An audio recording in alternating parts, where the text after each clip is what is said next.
युवा विचार मंच को मैं हार्दिक अभिनंदन करता हूँ। उस टीम को, संस्था के उन सदस्यों को भी मैं दिल से वंदन करता हूँ जिन्होंने ये विचार अपने मन में पहले कभी पैदा किया, उसके बाद उसको मूर्त रूप दिया और आज उसका परिणाम हमारे सामने है कि आज भारत के युवा पीढ़ी के सबसे मैं कह सकता हूँ कि तेज तर्रार जो सीले नौजवानों की पीढ़ी हमारे सामने उपस्थित है। और अच्छा लगता है कि इन नौजवानों के सामने एक पूर्व नौजवान अपनी बात करने का मौका रख पा रहा है, तो शायद मुझे भी अच्छा लग रहा है। जैसा कि विषय है आज भारत एक परिचय, अपने आप में एक बहुत बड़ा विषय है और बहुत ही गूढ़ विषय है और इसमें कोई शक नहीं है कि हम इस चीज में फख्र कर सकते हैं कि अगर आज हम इस भारत में हैं, दुनिया की सबसे अच्छी सुंदर सांस्कृतिक विरासत और धरोहर के हम मालिक हैं और हम सब की जिम्मेदारी बनती है कि उसको आगे लेकर जाएं। एक तरीके से आप ये कह सकते हैं कि आपको एक ऐसी अमूल्य धरोहर मिली है जिसकी नींव पर आप जैसी चाहे वैसी इमारत खड़ा कर सकते हैं। ये आपकी इच्छा शक्ति पर और आपके उद्देश्यों पर निर्भर करता है कि आने वाले कल में आप अपने आप को कहाँ खड़ा करना चाहते हैं। जैसा कि हमारी अभय जी से बात हुई थी, तो जिक्र ये था कि हम जरूर बात करें उस सभ्यता और उस संस्कृति में ऐसी क्या खासियत है कि जिसकी वजह से हम कह सकते हैं कि हम ऐसा नहीं कि हम धर्मगुरु बनने जा रहे हैं, सच्चाई तो है कि हम दुनिया के धर्मगुरु हैं, क्योंकि जो खासियत जो चीजें हैं वो सिर्फ हम में है। दुनिया की किसी भी और सभ्यता और संस्कृति में ये चीज कभी नहीं थी और जिसकी वजह से हम कल भी थे, आज भी और आने वाले 10,000 साल तक भी वैसे ही जिंदा रहेंगे, क्योंकि हमारी वो खासियत ऐसी है कि हमें कोई बदल नहीं सकता, हमें कोई तोड़ नहीं सकता, हमें कोई मिटा नहीं सकता। बहुत फेमस लाइन है, डॉक्टर मोहम्मद इकबाल ने कभी कहा था कि यूनान मिस्र रोमा सब मिट गए जहां से, बाकी मगर है लेकिन नामो निशा हमारा, कुछ बात है कि हस्ती मिटती नहीं हमारी, सदियों रहा है दुश्मन दौरे जाना। तो ये ऐसे नहीं कह दिया गया था। अगर हम देखें तो हमारी सभ्यता संस्कृति आदि अनादिकाल से जब से इस सृष्टि का निर्माण हुआ है, जयशंकर प्रसाद जी ने कामायनी में कहा है, वो वर्णन करते हैं हम कहां से शुरू हुए, तो उसका जिक्र करते हुए कहते हैं कि हिमगिर के उत्तुंग शिखर से बैठ शिला की शीतल छा, एक पुरुष भीगे नयनों से देख रहा था प्रलय प्रवाह, ऊपर हिम था नीचे जल था, एक तरल था एक सघन, एक तत्व की ही प्रधानता उसे जड़ कहो या चेतन। यानी हमारी यह सांस्कृतिक विरासत, हमारी यह सभ्यता और संस्कृति तब से स्थापित है इस दुनिया में जब से इस सृष्टि का निर्माण हुआ है, जब से पहले किसी तत्व का आविर्भाव हुआ है इस सृष्टि में, हम तब से हैं और है कि उसका रीजन वास्तव में कोई भी सभ्यता और संस्कृति तभी आगे बढ़ती है, तभी मजबूत होती है जब वो मानव कल्याण और विकास के इर्द गिर्द घूमती है। हमारी जो सबसे बड़ी खासियत है कि हमारे जो धर्म था उसने मानवता और कल्याण के लिए क्या करना है ये हमें सिखाया, यानी हमें धर्म ने मानवता और कल्याण की तरफ दिशा दी, जबकि दुनिया की बाकी सारी संस्कृतियों ने मानव को धर्म की तरफ घूमने की दिशा दी। यहाँ वो अंतर था जिसकी वजह से आप देखें मिस्र की सभ्यता, यूनान की सभ्यता, मेसोपोटामिया की सभ्यता इतिहास में, लेकिन सिंधु घाटी की सभ्यता जो कि दुनिया की सबसे पहली अगर आपको पता हो तो नगरीय सभ्यता थी, उसको लेकर हम तब भी बढ़ रहे थे और आज भी बढ़ रहे हैं, क्योंकि हम कहीं किसी चीज को लेकर रिजिड नहीं हुआ कि नहीं हमें सिर्फ यही करना है। हमारी सभ्यता और संस्कृति ने सिर्फ एक चीज कहा कि मानव कल्याण, मानव प्रेम, समाज का हित, त्याग, बलिदान, तपस्या, इनके सहारे हमें जीना है। हमें सिर्फ कर्म की बात सिखाई गई है, बाकी दुनिया प्रेजेंटेशन पे विश्वास रखती है, हमारे धर्म ने इंटेंशन की बात कही है।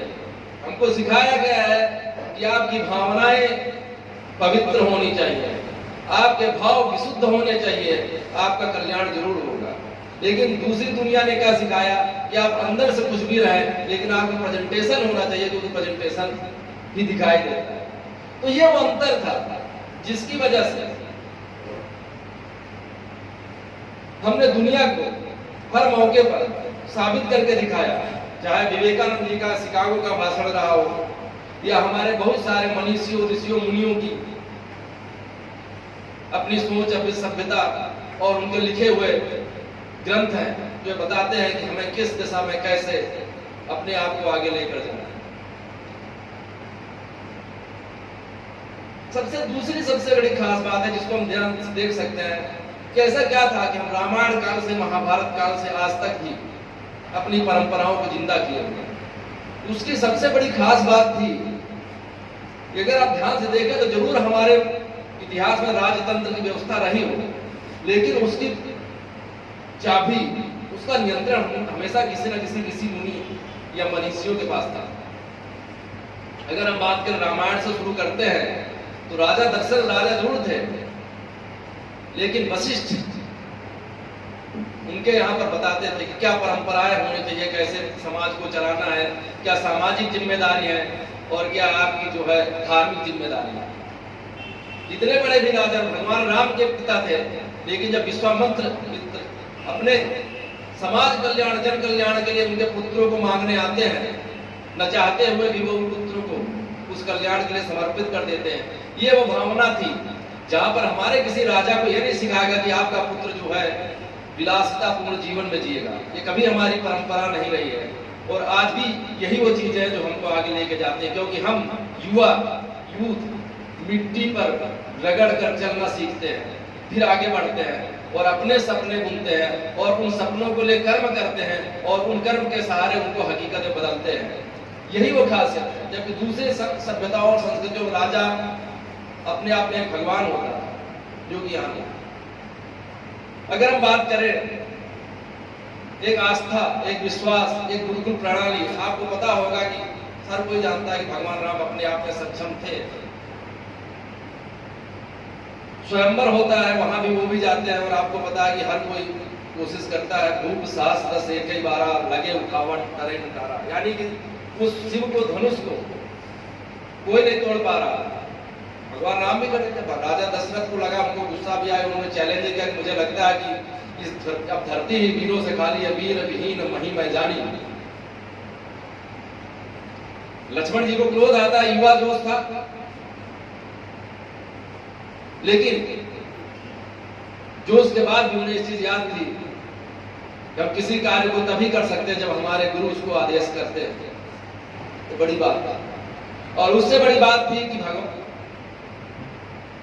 विश्वामित्र जी ने भगवान राम से जब कहा तो भगवान राम ने यह नहीं कभी सोचा कि इसको तो मैं तोड़ सकता हूँ। रामचरितमानस बड़ा सुंदर प्रसंग आता है, उसको जाने से पहले भी भगवान राम ने अगर सोचा कि जब इतने बड़े बड़े महाबलियों ने इसको नहीं तोड़ा तो मैं कैसे तोड़ सकता हूँ, लेकिन उनको ये नहीं लगा कि हम नहीं कर सकते, क्योंकि उनका अपने उस गुरु पर विश्वास था और उन्होंने गुरु ही प्रणाम मन ही मन की ना अति लाघव उठाए थे, यानी उन्होंने अपने सिर्फ गुरु का नाम लिया। उन्होंने कुछ नहीं किया, सिर्फ गुरु की महिमा थी, वो आस्था थी, वो बल था, आत्मविश्वास था, जिसकी वजह से उन्होंने उस असंभव के संभव करके दिखाया। तो मैं सिर्फ यह कहना चाहता हूं कि सबसे पहली चीज, आप युवा पीढ़ी हैं, हर किसी के पास एक प्रेरणादायक स्रोत होना चाहिए। वो कोई भी हो सकता है, माता हो सकती है, पिता हो सकते हैं, गुरु हो सकता है, भाई हो सकता है, बंधु हो सकता है, भगवान हो सकता है, लेकिन होना चाहिए। क्योंकि अगर वो नहीं होगा, जब आपकी मुश्किल परिस्थितियां होंगी तो आपके पास वो चेहरा नहीं होगा जिसे आप सोच सके कि उन परिस्थितियों से हमें वो आगे निकाल के ले जा सके।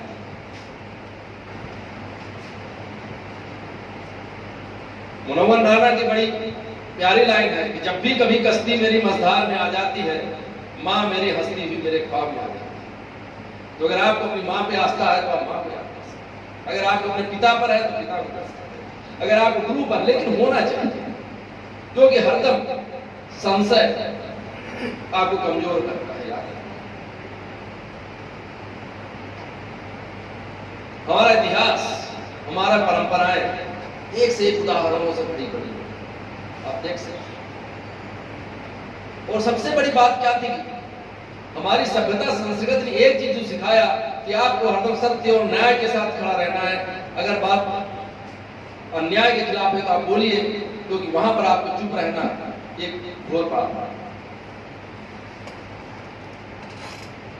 एक उदाहरण मैं देना चाहूंगा। आप सबको पता है पितामह भीष्म परशुराम जी के शिष्य थे।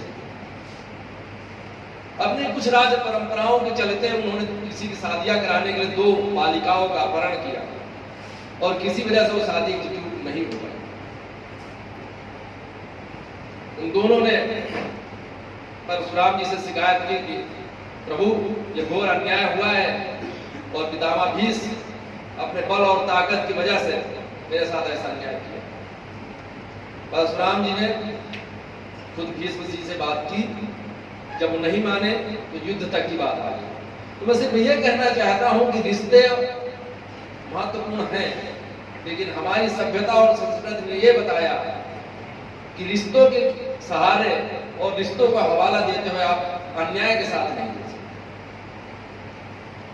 यही वो कारण था कि हम सबको पता है कि महाभारत में कर्ण से बड़ा दानी और कर्ण से बड़ा वीर नहीं था, लेकिन कर्ण को इतिहास ने वो जगह नहीं दी जिसके लिए वो हकदार था, क्योंकि सिर्फ उसकी एक गलती थी। वो जानता था कि गलत क्या है, फिर भी वो एक रिश्ते को निभाने के लिए उसके साथ था। तो मेरा यह कहने का मतलब है कि हम सब की जिम्मेदारी बनती है सत्य के साथ खड़े हों, असत्य का विरोध करें। तो जो तटस्थ है समय लिखेगा उनके भी इतिहास। आप ये मत सोचिएगा कि कोई चीज चल रही है तो हम शांत होकर देखते हैं। समर शेष है नहीं पाप का भागी केवल विराग, जो तटस्थ है समय लिखेगा उनके भी इतिहास। तो आप न्यूट्रल नहीं हो सकते। अगर आप समाज में रहते हैं तो आपकी जिम्मेदारी बनती है कि आप सत्य के साथ खड़े हों, सत्य को पहचाने। आप ये नहीं सोच सकते कोई बात नहीं, हमारा इससे क्या लेना देना, आपस की लड़ाई है, ऐसा नहीं कर सकते।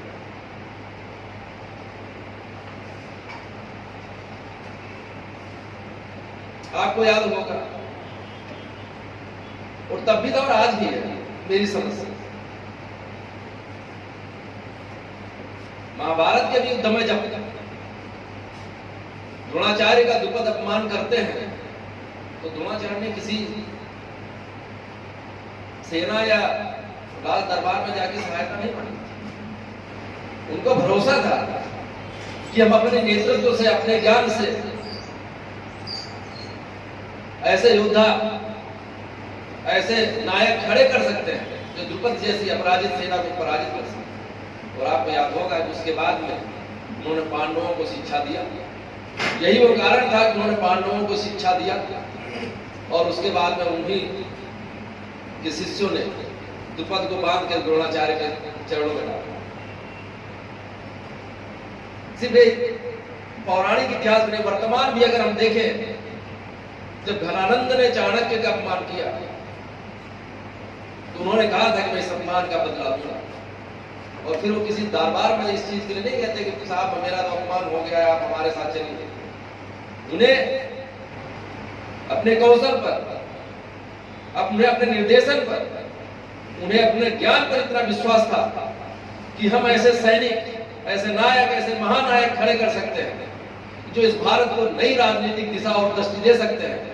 और आपको पता होगा कि एक खेलते हुए सड़क के किनारे बच्चे चंद्रगुप्त को उन्होंने उठाया और जो आज भी भारतीय इतिहास के स्वर्णाक्षरों में लिखे जाने वाले राजाओं में से। तो ये वो हमारी विरासत थी, ये हमारे वो मूल्य थे, ये हमारे वो तपस्वियों के त्याग बलिदान की परंपरा थी जो निस्वार्थ भाव से समाज के लिए हरदम आगे। बहुत रोचक चीज मैं आपको बताऊं, अगर आप ध्यान देंगे, पता नहीं आपने ध्यान दिया कि नहीं दिया कभी। हम सबको पता है कि हमारी सभ्यता और संस्कृति पर सबसे ज्यादा प्रहार मुगल काल था, लेकिन उससे रोचक बात यह है कि भक्त युग का भी पदार्पण उसी समय हुआ। सूर, कबीर, बिहारी, तुलसी, रसखान सब उसी युग में निकल कर आए और उन्होंने उन जितने भी आताताइयों जिन्होंने हमारे मूल्यों को, हमारी सभ्यताओं को, संस्कृतियों को बर्बाद करने की कोशिश की, इन मनीषियों ने, जिनके पास कुछ भी नहीं था, वो निकल कर आए और उन्होंने आपके मूल्यों को स्थापित किया। मैं बड़ी बात तो नहीं कहता हूं, लेकिन सच्चाई ये है भगवान राम को वाल्मीकि रामायण से निकालकर भारतीय जनमानस के अंदर घुसा देने का काम अगर किसी ने किया तो तुलसीदास की रामचरितमानस था। उससे पहले भगवान एक राम थे, लेकिन इससे ज्यादा जनता को बहुत ज्यादा उनसे परिचय थे। उन्होंने जनमानस की भाषा अवधि में उसका अनुवाद किया और उसका प्रसार और प्रचार किया। और मैं सच कहता हूं और दावे से कहता हूं कि अगर आपको मूल्यों को, जिंदगी की व्यवस्था को समझना हो तो आप कभी रामचरितमानस पढ़ के देखिएगा। सारे आपके शंकाओं का समाधान उसकी एक एक लाइन में वर्णित। मूलतः उत्तरकांड में जाके देख लीजिए, लास्ट में कंक्लूजन। इसका कारण क्या था? आज मैं कई बार मैं थोड़ा सा तकनीकी का विद्यार्थी रहा हूं, मैं सोचता था कि ऐसा क्यों हुआ है। तो मैंने ये देखा कि दुनिया की बाकी जितनी भी व्यवस्थाएं थी वो हार्ड कोडेड थी, वो हार्डवेयर बेस्ड थी। हार्डवेयर कभी ना कभी खराब होता, लेकिन जो हमारी सभ्यता थी सोल बेस्ड थी, आत्मा बेस्ड थी, सॉफ्टवेयर बेस्ड थी। सॉफ्टवेयर में आप कभी भी उसमें कुछ मॉडिफिकेशंस, कोई बग्स आते हैं, आप उसको प्रोग्रामिंग करके उसको रेक्टिफाई करके फिर से इंस्टॉल करके फिर से चला सकते हैं। गीता में साफ साफ कहा गया है, एनम वेत्ति हंतारम एनम मनितो हतम उभौ तौ न विजानीतो नायम हंति न हन्यते। जो ये समझते हैं कि आत्मा मर जाती है या आत्मा को मारा जा सकता है, वो दोनों नहीं जानते, ना तो आत्मा मरती है ना आत्मा को मारा। यानी ये आदि अनादि काल से अनवरत है, सिर्फ ये हार्डवेयर चेंज है। जरूरत और समय के हिसाब से थोड़े बहुत मॉडिफिकेशंस किए जाते हैं। जैसे व्यवस्था बदलती है, सुविधाएं बदलती है, विज्ञान आगे बढ़ता है, समाज आगे बढ़ता है, तो ऑब्वियसली हमारे सोच और विचारों में समय के हिसाब से परिवर्तन होना चाहिए। और यही वो सबसे बड़ी खासियत थी हमारी सभ्यता, संस्कृति और धर्म की कि हमने इलास्टिसिटी मेंटेन किया हुआ था, हमें समय के साथ बदलना आता था, हमारे अंदर एकात्म और अभिसाध्य करने की कैपेसिटी थी, हमने सबको समाहित किया। हमने किसी को बाध्य नहीं किया कि भगवान यही हो सकते हैं या ऐसे ही हो सकते हैं। हमने फंडामेंटल गाइडलाइंस दी कि ऐसा होना चाहिए, और उसके लिए आपको जो सुकून देता है, आपके आराध्य कोई भी हो सकते हैं, और उसमें भी हमने आजादी दी। वो मूर्त रूप में भी हो सकता है, अमूर्त रूप में भी हो सकता है। अगर आप चाहें तो आपके अंदर इतनी काबिलियत है तो आप अपने आराध्य को आदि अनादि अनामय कैसा भी मान सकते हैं। या आप चाहें कि आपकी किस रूप में भगवान के आपका ध्यान ज्यादा लगता है तो ऐसा ध्यान, जो दूसरों ने कभी नहीं किया। और उससे बड़ी बात कि हर किसी चीज के ऊपर हमने कर्म को महत्व दिया। गीता में साफ साफ वर्णित है, कर्मण्येवाधिकारस्ते मा फलेषु कदाचन। हमने कहीं पर भी कर्म के ऊपर किसी चीज को नहीं रखा। और हम सबको पता है कि अगर आपको कोई आगे ले गया तो आपके कर्म। तुलसीदास जी ने भी मानस में साफ साफ लिखा, कर्म प्रधान विश्व रचना। इस दुनिया में अगर कुछ भी प्रधान है तो कर्म। आप युवा हैं, सपने देखें, खुली आंखों से देखें, लेकिन एक चीज याद रखें, अगर आप उन सपनों को मूर्त रूप देना चाहते हैं तो आप अपने आप को कर्म से अलग नहीं कर सकते। आपको कर्म तो करना ही पड़ेगा। तो अगर आप कर्म करते हैं तो दुनिया की कोई भी ताकत आपको रोक नहीं सकती। आप युवा शक्ति है। मैं आपसे कहता हूं कि जला दो आग से पानी, शरारत हो तो ऐसी हो, मिटा दो जुर्म की हस्ती, बगावत हो तो ऐसी। आप सिर्फ सोचते नहीं है, बिस्तर पर पड़े रहेंगे। अगर आप सिर्फ सोचते हैं तो मैं कहता हूं कि आप मत सोचें, क्योंकि आप अपना समय बेकार कर रहे हैं। अगर आपको लगता है कि आप कर्म नहीं कर सकते हैं, अगर आपको कोई लगता है कि यह समस्या है समाज की और उसके खिलाफ आप खड़े नहीं हो सकते हैं, तो अच्छा होगा कि आप उसमें मत सोचें, क्योंकि आप अपना समय बर्बाद करते हैं। और अगर आपको लगता है कि आपके दिल में, आपकी आत्मा में विचार आ रहे हैं कि यह समस्या है, तो आपका फर्ज बनता है कि आप सोचें, आप जानें, आप समझें तो उन समस्याओं से बाहर निकलने के कितने रास्ते हो सकते हैं और उनमें से कौन सा रास्ता सुगम है या हमारी पहुंच में है, और उस रास्ते पे आप चलने की कोशिश करें।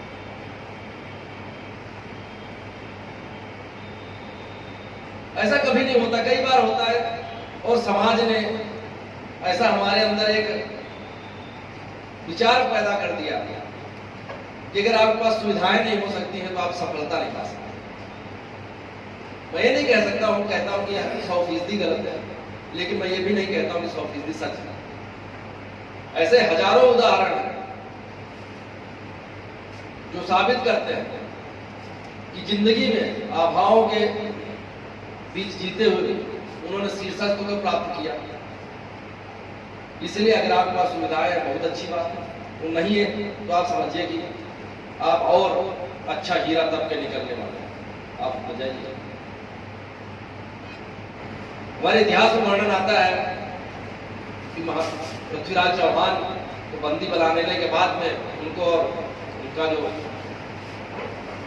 दरबारी कवि चंद्रबरदाई को लेकर जाते हैं। अंतिम समय तक उसने हार नहीं माना, फिर भी उसने बताया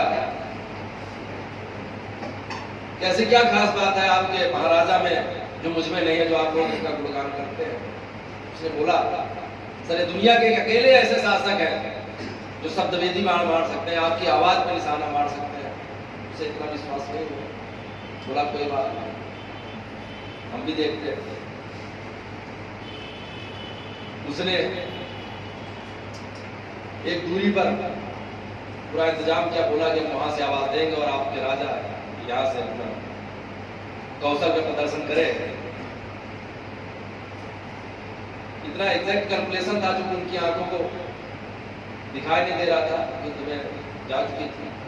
तो चंद्रबरदाई ने बोला कि 4 बास 24 गज अंगुल अष्ट प्रमाण ता उन पर बैठा सुल्तान मत झुको चौहान।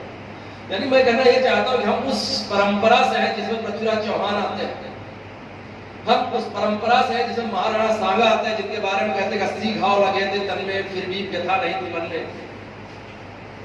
हम उस परंपरा से हैं जहां पर घास की रोटी भी खा लेते हैं महाराणा प्रताप, लेकिन वो अकबर से स्वाद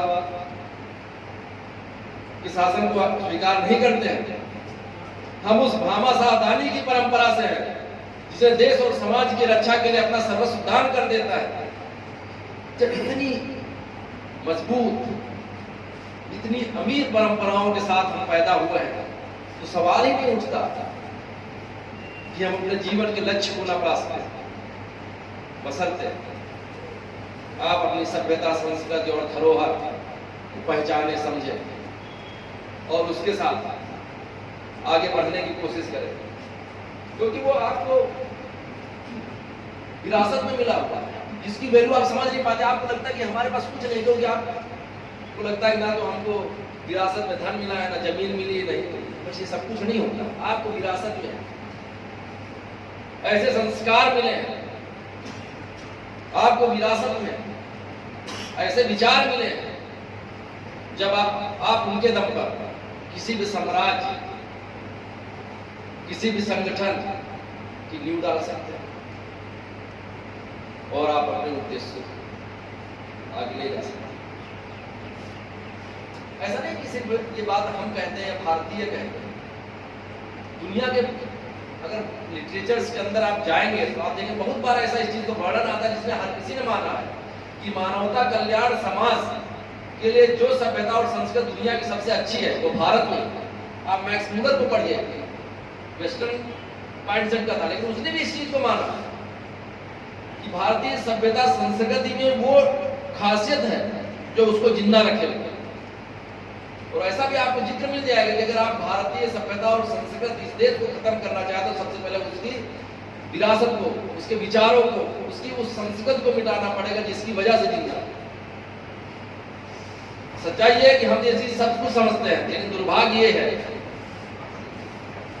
फिर भी हम उस चीज से बाहर नहीं निकल पाते।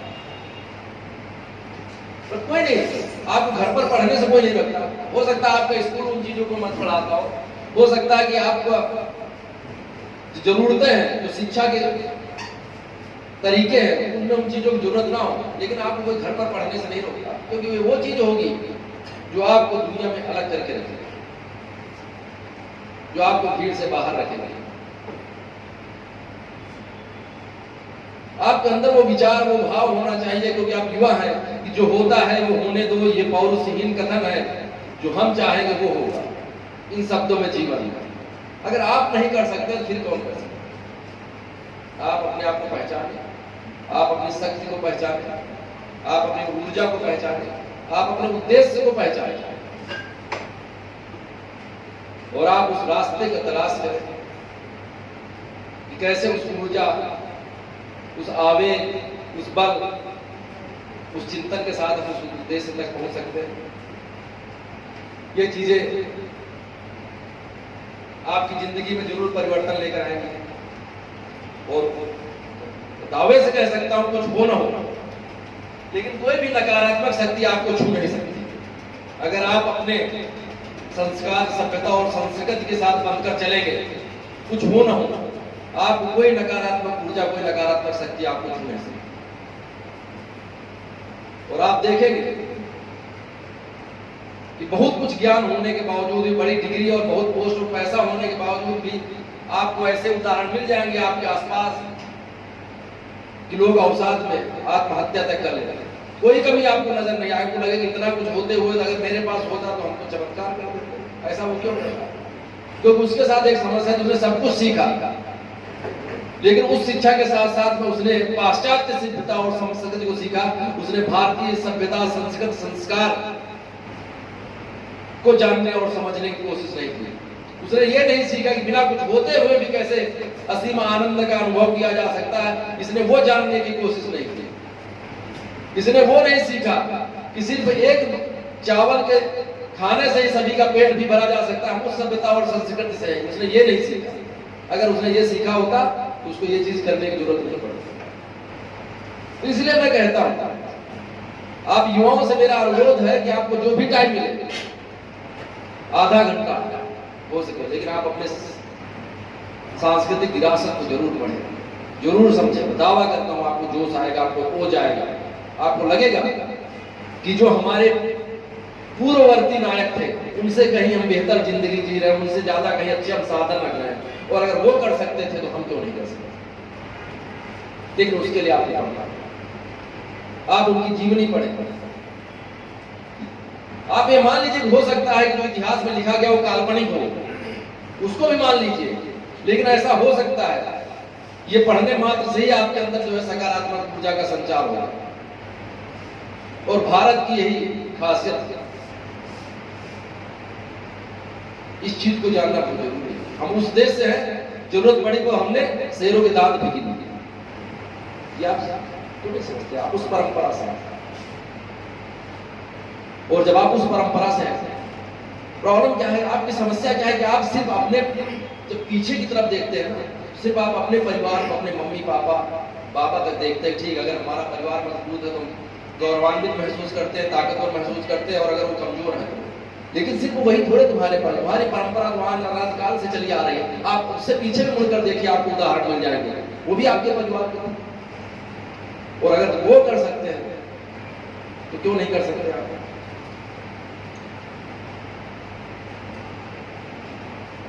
अब आते हैं, बहुत अच्छी कविता थी मेरे बचपन में, हमारे सिलेबस में हुआ करती थी। मुझे नहीं लगता कि आपने पढ़ा नहीं पढ़ा, लेकिन हमारी सभ्यता और संस्कृति को बताने के लिए मुझे लगता है कि वो पंक्तियां काफी है। चंदन है इस देश की माटी, तपो भूमि हर ग्राम है, हर बाला देवी की प्रतिमा, बच्चा बच्चा का हर शरीर मंदिर सा पावन, यहाँ का हर मन हितकारी, जहाँ सिंह बन गए खिलौने, गाय बनी बनी। आप सोचिए कितनी सुदृढ़ परंपरा है। आप कैसे कमजोर हो सकते हैं? जिसकी मिट्टी अपने आप में चंदन, और चंदन की कीमत अगर आप आर्थिक मूल्यांकन करें तो क्या होती है, आप समझ सकते हैं। हम सम्मान देने पर आते हैं तो गाय तक की अपनी मां मानते हैं, उससे ज्यादा मानते हैं। तो हम कैसे समाज में किसी और का अपमान बर्दाश्त कर लेते हैं? अगर अपने हम आस्था को निभाने पे आते हैं तो हिरण्याकश्यप का बेटा भी भगवान पे आस्था रखता है और उसको कुछ नहीं बिगाड़ सकते। होलिका दहन के बाद वो जिंदा रह जाता है, ये हमारी आस्था थी। बहुत उदाहरण, नचिकेता को लीजिए, हरिश्चंद्र को लीजिए, क्यों पढ़ाया जाता है? ताकि आप समझें और मैं दावे से कह सकता हूं, हो सकता है आपके पास आर्थिक व्यवस्था कमजोर रह जाए, लेकिन आपका आंतरिक सुख इतना ज्यादा होगा कि आप महसूस भी नहीं कर सकते। क्योंकि ये चीज बहुत स्पष्ट है कि पैसे से कभी सुख नहीं आता। मनोज जी हमारे पास बैठे हुए हैं, तो बताएंगे सब कुछ छोड़ कर आए, और आजकल जो उनको मजा आ रहा है वो शायद कभी नहीं आया होगा। जब लाखों की सैलरी अकाउंट में जाती रहेगी तो उतना मजा नहीं आता रहा, क्योंकि वहां पर हरदम कमी नजर आती है, क्योंकि वो वास्तविक सुख नहीं।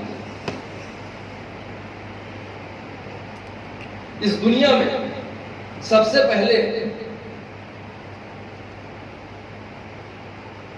सर्वश्रेष्ठ समाज की कल्पना भी लिटरेचर में हमारे ग्रंथों में थी, रामराज जी की कल्पना।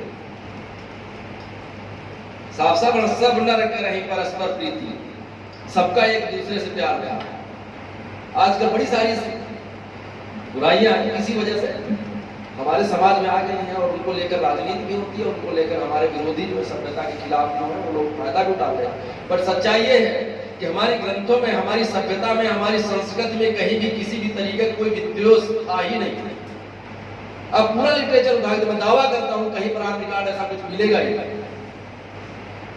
सारी की सारी व्यवस्थाएं कर्म के आधार पर, और आज भी कोई फर्क नहीं पड़ता कि आप किस धर्म से, किस जाति से, किस संप्रदाय से, किस क्षेत्र से, किस राज्य से, अगर आप कर्म करेंगे तो आपको कोई नहीं रोक सकता। सामने जी बैठे हुए महाराष्ट्र से आते हैं, दिल्ली में कर्म भूमि है, और यहाँ पर इन्होंने खुद को अपने आप स्थापित किया, और 4.5 साल में अच्छी खासी सेना खड़ी करी। आपकी तरह के उन्हें कुछ खास थोड़े हो सकता है, आप में से कुछ देखने सुनने में कमजोरी होगी। तो आप कितने मजबूत हैं मायने रखता है कि आपकी आंतरिक सोच, आंतरिक चेतना, आत्मविश्वास कितना मजबूत है। ये मायने नहीं रखता कि आप कितना हष्ट-पुष्ट हैं, सुड़ौल हैं, जिम जाकर कितना मजबूत है, ऐसा नहीं। क्योंकि विपरीत परिस्थिति में आपका आत्मा आपके साथ होता है, आपका शरीर आपके साथ होता है। क्योंकि जहां आपके अंदर नकारात्मकता आएगी, आपका शरीर अपने आप शिथिल हो जाएगा। कोई फर्क नहीं पड़ता कि आप कितने बलिष्ठ और सुडौल शरीर वाले हैं।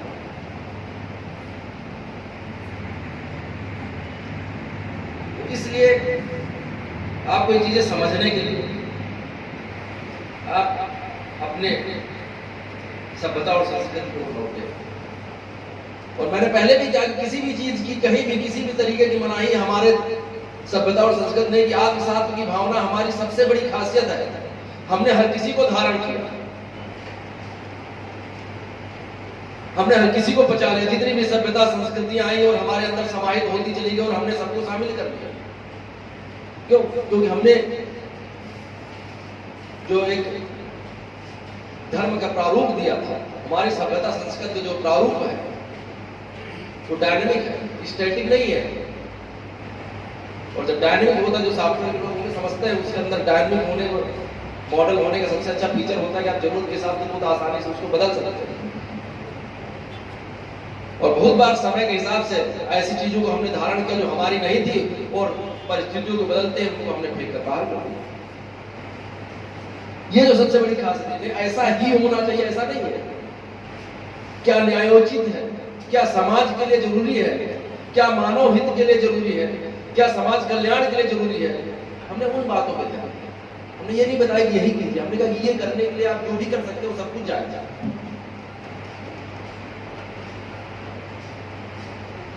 और आप किसी से अलग नहीं। गीता में भगवान कृष्ण ने साफ कहा कि एको हम जीवो नास्ति। इस दुनिया में, इस संस्कार में जो कुछ भी है, चर अचर,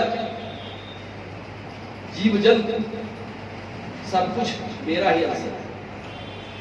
इसलिए आप कभी यह मत सोचें कि आप कमजोर हैं, ऐसा नहीं है। आपको अपनी शक्ति को पहचानने की जरूरत है। आपको अपने आप के अंदर आंतरिक ऊर्जा भरने की जरूरत है। और उसके लिए बहुत जरूरी होता है कि आप सकारात्मक लोगों के साथ बैठे, सकारात्मक विचारों के साथ जुड़े, सकारात्मक संस्थाओं के साथ जुड़े। जब भी आपको कभी लगता है कि आप इस समय अवसाद में हैं, आप नकारात्मक ऊर्जा आपके अंदर प्रविष्ट कर रही है, तो आपको एक सीधा सा कार्य करना चाहिए कि आप सकारात्मक संस्थानों, कुछ भी हो सकता है, संगठन हो सकता है, संस्था हो सकती है, मंदिर हो सकता है, दोस्तों का संगठन, कुछ भी हो सकता है, लेकिन यहाँ पर सकारात्मक सोच के साथ लोग आप जुड़ेंगे तो दावा करता हूँ आप परिस्थितियों से बाहर निकलेंगे। और कभी भी कोई स्थिति लाइफ लॉन्ग नहीं होती। अगर आप किसी ऐसे दौर से गुजर रहे हैं तो हो सकता है कि वो परिस्थितियां आपके उद्देश्यों के अनुकूल ना हो, लेकिन एक चीज आप हरदम याद रखना कि कभी भी आपने इतिहास में नहीं सुना होगा कि रात के अंधेरों ने सुबह के सूरज को उगने ना दिया। तो जिंदगी भी एक चक्र है जिसमें सुख और दुख वैसे ही होते जैसे प्रकृति में दिन और रात होते हैं, और आपको इंतजार करना है कि जब रात बीतेगी तो आने वाला कल आपका होगा, और उसके लिए आपको नमन किया जाए। और ये चीज बहुत स्पष्ट कर दिया गया हमारे सभ्यता और संस्कृति में कि कोई भी अन्याय, कोई भी अधर्मी, कोई भी नकारात्मक ऊर्जा निरंतर के लिए इस देश और समाज में, इस व्यवस्था में नहीं रह सकती। भगवान कृष्ण ने गीता में साफ कहा है, यदा यदा हि धर्मस्य ग्लानिर्भवति भारत अभ्युत्थानं धर्मस्य तदात्मानं सृजाम्यहम् परित्राणाय साधूनां विनाशाय च दुष्कृतं धर्म संस्थापनार्थाय संभवामि युगे युगे। धर्म की स्थापना के लिए, अधर्म के विनाश के लिए जब जब जरूरत पड़ेगी मैं स्वयं इस धरती पे जन्म लेता हूं। वो किस रूप में होगा? वो अभय जी भी हो सकते हैं, वो सामले जी भी हो सकते हैं, आप भी हो सकते हैं, मैं भी हो सकता हूं, कोई भी हो सकता है, क्योंकि हर कोई परमात्मा का ही अंश है। तो अगर कोई ये सोचता है कि कभी आप ऐसा सोचते हैं कि हम अनैतिक या नकारात्मक रास्तों के साथ में अपनी जिंदगी में बहुत सारी खुशियां घोल देंगे, तो ये एक मिथ्या है और एक सपना। ऐसा ना हो सकता, कभी हुआ इतिहास में तो ना आगे होगा, एक क्षणिक मात्र हो सकता।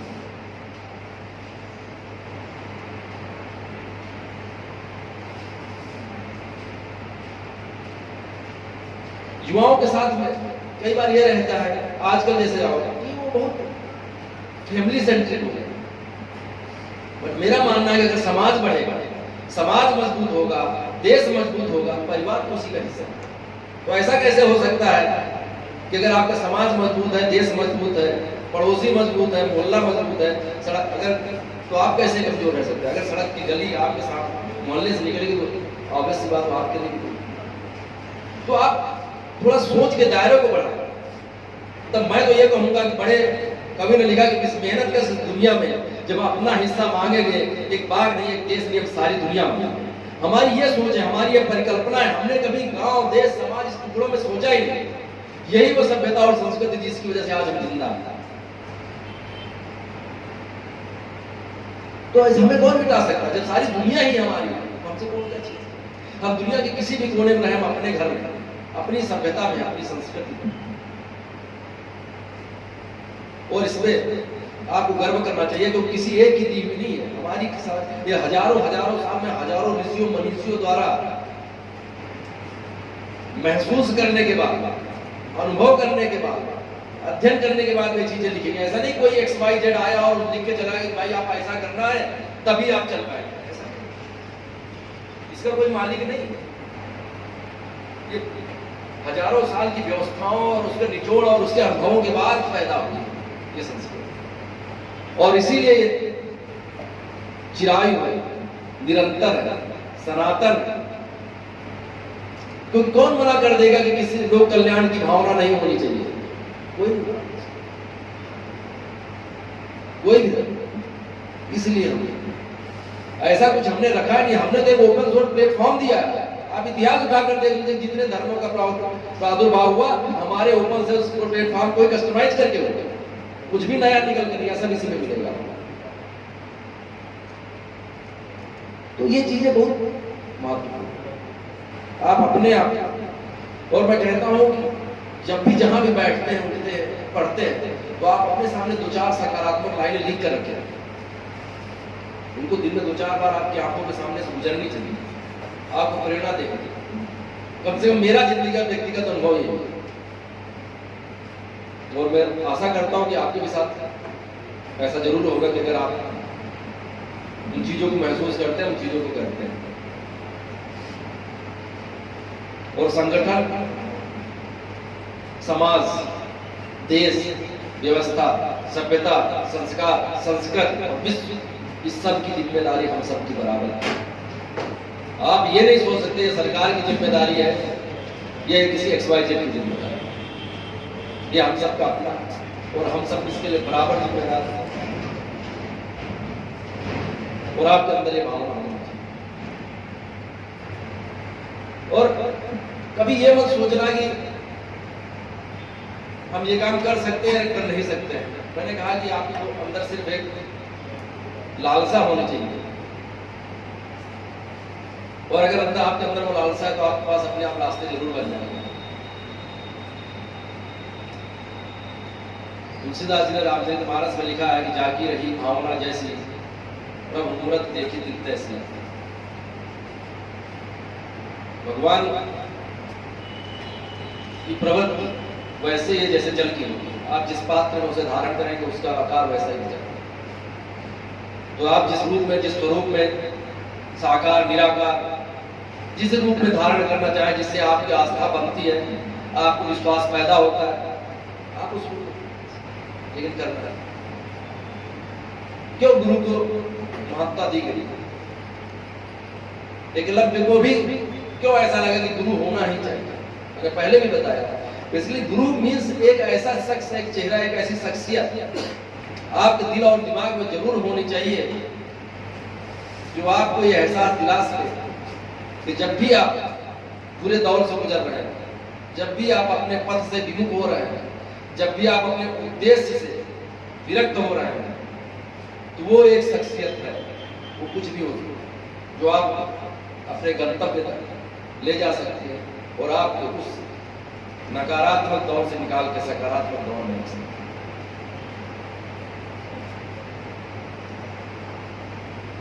ये सारी चीजें हैं, और इसके लिए सिर्फ पढ़ने के साथ साथ जो दूसरी सबसे बड़ी जरूरी बात है कि आपस में डिस्कशन होना चाहिए।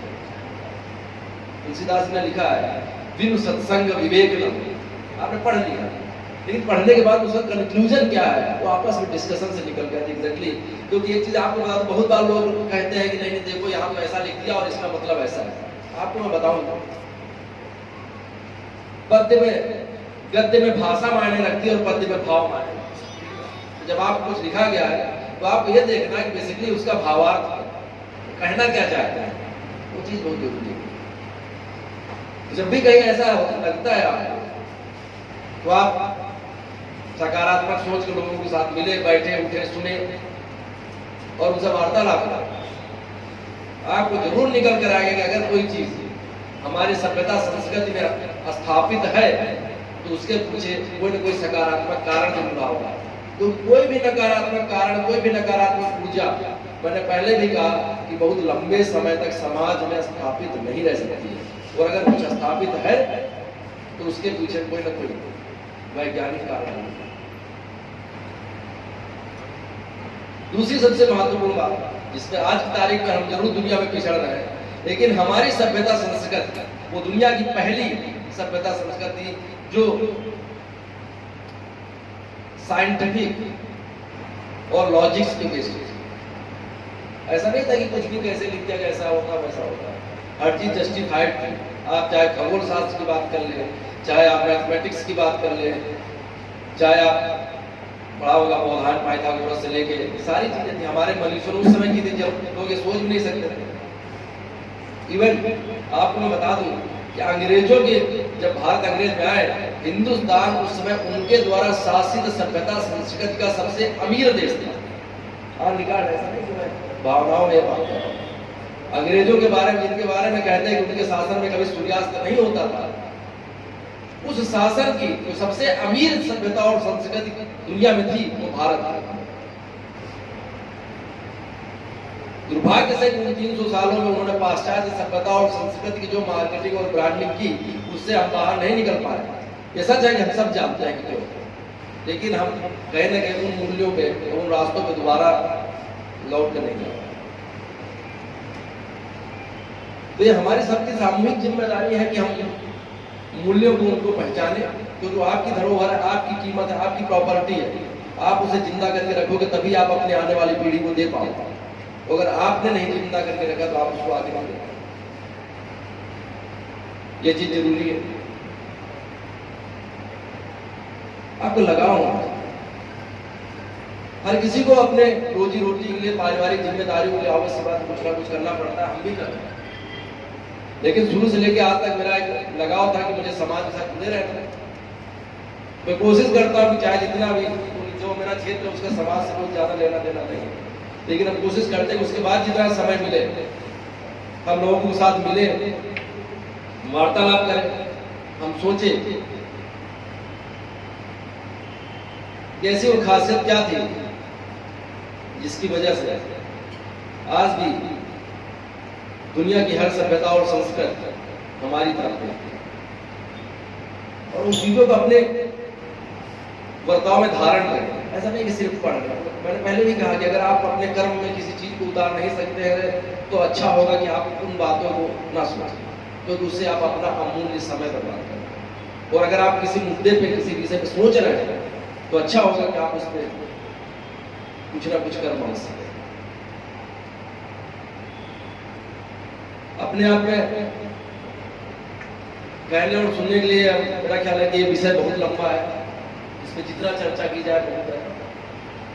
अनादिकाल काल से, धर्म से लेकर वर्तमान तक की हम इस पे बात कर सकते हैं। लेकिन आज का जो मुझे लगता है जो संगोष्ठी का विषय था और जिस पे मुझे लगता है कि हमें बात करना जरूरी था, उन पर हमने बात किया। और सबसे उसमें से मेन निहित पार्ट यह था कि ऐसी क्या खासियत है जिसकी वजह से आज हम बरकरार हैं। तो मैंने बात किया सबसे बड़ी चीज तो प्राचीनता है कि सबसे पहले हमने शुरू किया, सबसे पहले हमने बात किया। दूसरी चीज कंटिन्यूटी, निरंतरता। आपको पता है कि जिस नदी का जल बहता रहता है वो कोई गंदा नहीं होता। तो जो कंटिन्यूटी हमारी सभ्यता और संस्कृति की खासियत थी, दूसरी सबसे बड़ी चीज थी। तीसरी आत्मसात की भावना, हमें दूसरों के साथ समाहित होना, उनको अपने अंदर एब्जॉर्ब करने की खासियत हमारी और सभ्यता और संस्कृति थी। लोकतंत्र, मैंने पहले भी बताया कि जरूर इतिहास हमें राजतंत्र की बात करता है, लेकिन हम देखें तो हर सत्ता की कुंजी किसी न किसी ऋषि या मनीषी के पास थी। और कुछ हो ना हो, ये चीज स्थापित है कि राजा कोई कितना ही बड़ा क्यों ना हो, जब भी कोई ऋषि या मुनि उसके दरबार में जाता था तो अपने सिंहासन से उठ के उसका सम्मान करता था। ये साबित करता है कि हमने कभी सभ्यता संस्कृति के ऊपर किसी को स्थापित नहीं होने दिया।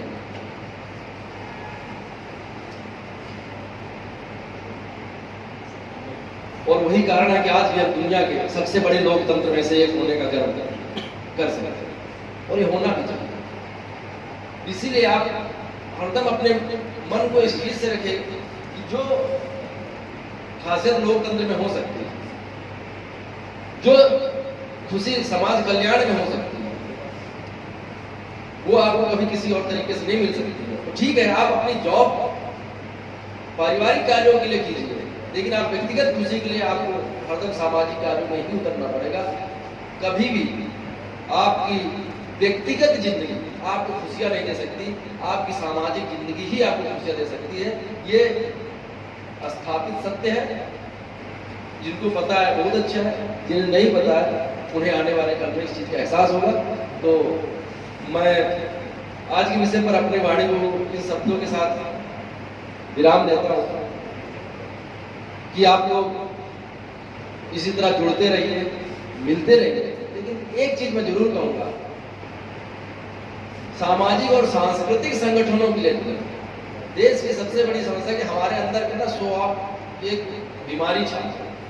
तो हमको राजनीतिक लोगों और राजनीतिक संगठनों में जुड़ने से ज्यादा मजा आता है कि उसमें टीआरपी बहुत आसानी से बढ़ती गया और सेल्फी ले ली, फेसबुक पे डाल दिया, और आप तो कोई अध्यक्ष, महामंत्री, कार्यकारी ये का बोर्ड बनाने का आपको मौका मिल जाता है।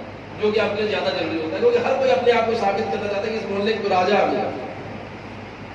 ये चीज बहुत, और ये मैं बता रहा हूँ बीमारी है, इसमें कुछ है नहीं, इसकी खोखली बिल्कुल है, अंदर से कुछ नहीं होता। आपको जब जरूरत पड़ेगी तो अच्छे अच्छों का एहसास हो जाता है। वो जो बोर्ड लगा के घूमते थे वो सिर्फ उनकी अपनी व्यक्तिगत मानसिक सोच से कुछ नहीं। तो आप सामाजिक सब संगठन से जुड़ेंगे तब लोग आपके साथ जुड़ेंगे। हरदम समाज आपके साथ खड़ा होता है, कभी राजनीति कभी आपके साथ नहीं खड़ी होती, इसलिए आता। तो अगर आपको देश को आगे ले जाना है तो आज की तारीख की सबसे बड़ी जरूरत है कि युवाओं को राजनीतिक बीमारी से दूर रहना चाहिए। आप मुद्दों के साथ साथ रहो, जो अच्छाई है उसके साथ रहो, उसमें कोई समस्या नहीं है, लेकिन राजनीति के लिए किसी के साथ जुड़ जाओ और उसके बाद में फिर उसका जो है धार्मिक गुणगान और उसका, अगर आप किसी के पीछे चलने लगो तो आपको रास्ता अपने आप ही बंद हो जाएगा। तो अगर आपके दिमाग में है कि आपको नेतृत्व करना है, आपको आगे निकलना है, तो अवश्य आप किसी के पीछे नहीं खड़े हो, लाइन में खड़े हो, भले उस लाइन में आप अकेले हो, लेकिन आप ये सोच करते हैं कि हमें खड़ा होना तो आगे खड़ा हो, पीछे नहीं खड़े, ये बराबर पे खड़े हो। जहां पर ये हिरार्कीज बनने लगे, आप समझ लीजिए कि वहां पर कुछ ना कुछ कमी शुरू हो जाएगी। अब इसके बाद में युवा साथियों से मेरा निवेदन है कि अगर वो अपनी कुछ बात कहना चाहते हैं या उनके कुछ प्रश्न हो तो हम डिस्कस कर सकते हैं। धन्यवाद।